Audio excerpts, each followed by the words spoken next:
मैं आपसे लेना चाहूँगी, देखिए कावड़ यात्रा जो होती है, सबसे पहले क्योंकि अजय जी ने अपने अनुसार अच्छे से हमें समझाया कि कावड़ यात्रा का महत्व क्या होता है। अब थोड़ा-सा आप इलैबोरेट करके मुझे समझाएँगे कि कावड़ यात्रा क्यों की जाती है? क्या महत्व है इसका?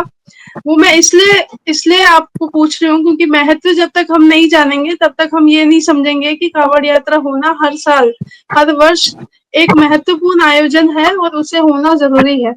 मैं महत्व जानना चाहूँगी आपसे पहले कि इसका महत्व होता क्या है? क्यों की जाती है कावड़ यात्रा?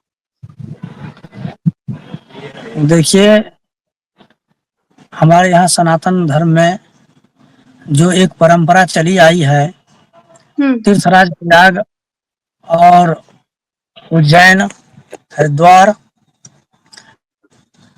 ऐसे 4 जगह पे जो कुंभ लगती है 12 वर्षों पे, उसके बाद हर वर्ष अपने-अपने जगह पे भी कुंभ का एक आयोजन होती है।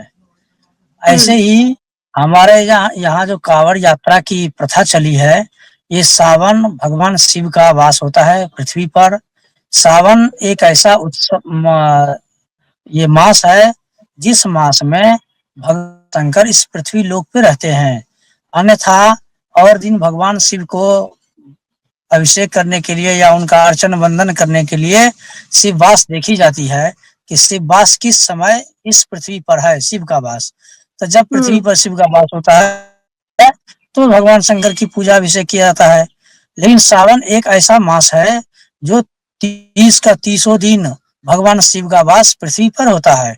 इसलिए शिव को प्रसन्न करने के लिए ये शिव यात्रा, कांवड़ यात्रा लोग निकालते हैं और अपनी अपनी आस्था और श्रद्धा निष्ठा को लेकर के हमारे यहाँ पूर्वाचार्यों ने जो महाजनोयन गथा सपंता श्री जो है महाभारत में आया है कि जो हमारे पूर्वाचार्यों, हमारे पूर्वजों और हमारे जो इतिहासकारों ने लिखा है, उसके उस तत्वावधान में और उसी प्रकल्पना पर, उसी संकल्पना पर हमारे यहाँ के युवा लोग, युवा पीढ़ी चलते हैं।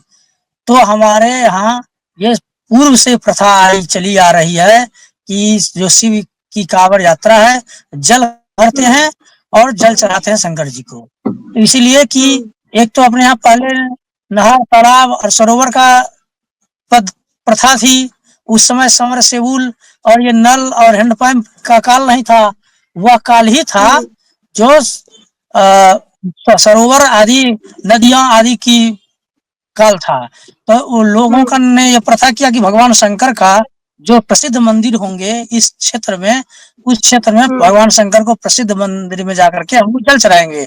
तो जल चढ़ाएंगे तो हुँ, कहाँ चढ़ाएंगे और कहाँ से जल, कौन सा जल लेंगे, इसका भी विधान है कि आप कोई भी जल हुँ, लेकर नहीं चढ़ा सकते। आजकल हुँ, तो भगवान शिव का लोगों के पास समय हुँ, नहीं होने के कारण या लोग भगवान का पूजन करने की अत्याधुनिकता से लैस होने के कारण भगवान शिव को पूजन के जगह पे अपमान ही करने पहुंच जा रहे हैं। अभी हमें हुँ, तमाम ऐसा वीडियो मिलता है जो भगवान शंकर को ये जो पैकेट का दूध आता है उसको ऐसे फाड़े उस चढ़ा दिए हुँ, और पैकेट से ही चढ़ा दिए और चढ़ा करके चल दिए। कई लोग तो उसी पर डब्बा शंकर जी के लिंग पे ही डब्बा चढ़ा कर चले जाते हैं।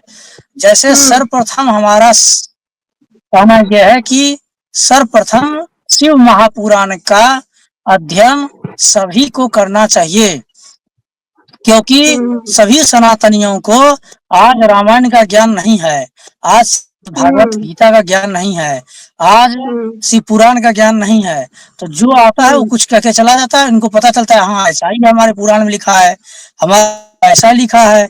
कल हुँ, कल की प्रथा, कल एक उत्तर प्रदेश के जो मुख्यमंत्री रहे हैं पहले, वर्तमान में जो है उत्तर प्रदेश के विपक्ष के नेता है अखिलेश यादव जी ने कहा कि मनुस्मृति को आप लोग हटा दीजिए तो हम लोग सहज स्वीकार कर लेंगे शास्त्र पुराण वेद उपनिषद को, लेकिन यदि आप मनुस्मृति को नहीं हटाएंगे तो हम स्वीकार नहीं करेंगे।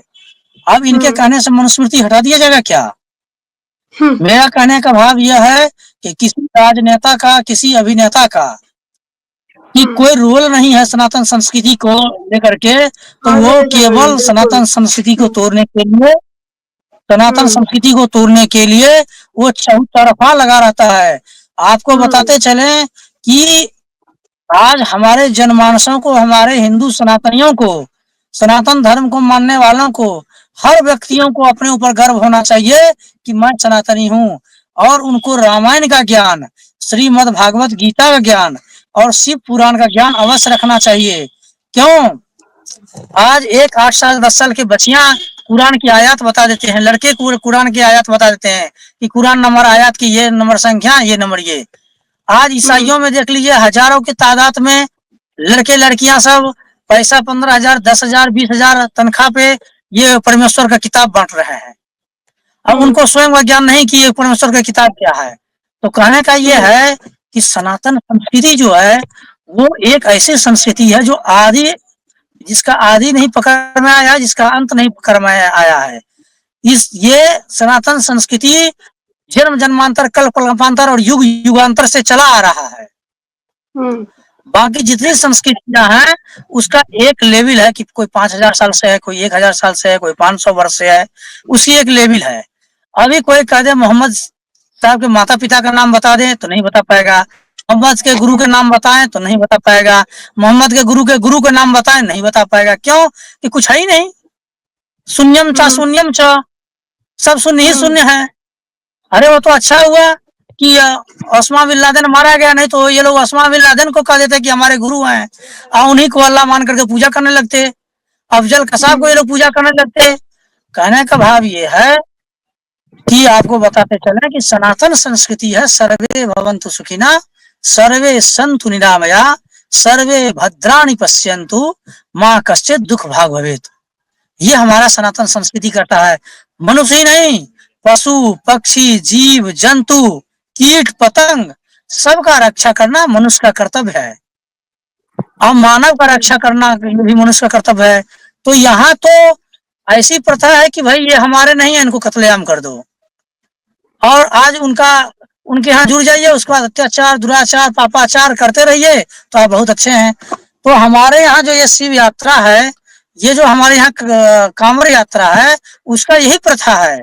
कांवड़ यात्रा का यही मूल उद्देश्य है कि भगवान शिव शंकर को प्रसन्न करने के लिए व्यक्ति स्नान ध्यान पूजन अर्चन घर में अपने गुरु माता पिता को प्रणाम करके निकलते हैं, और अपना भार लेकर के दोनों तरफ, एक तरफ जल रहता है और एक तरफ अपना अन्न वस्त्र जो खाने पीने की वस्तुएं होती है ये लोग ले लेते हैं, ताकि दोनों का भार समावेश हो, और वो लेके जाते हैं सरोवर में जल भरते हैं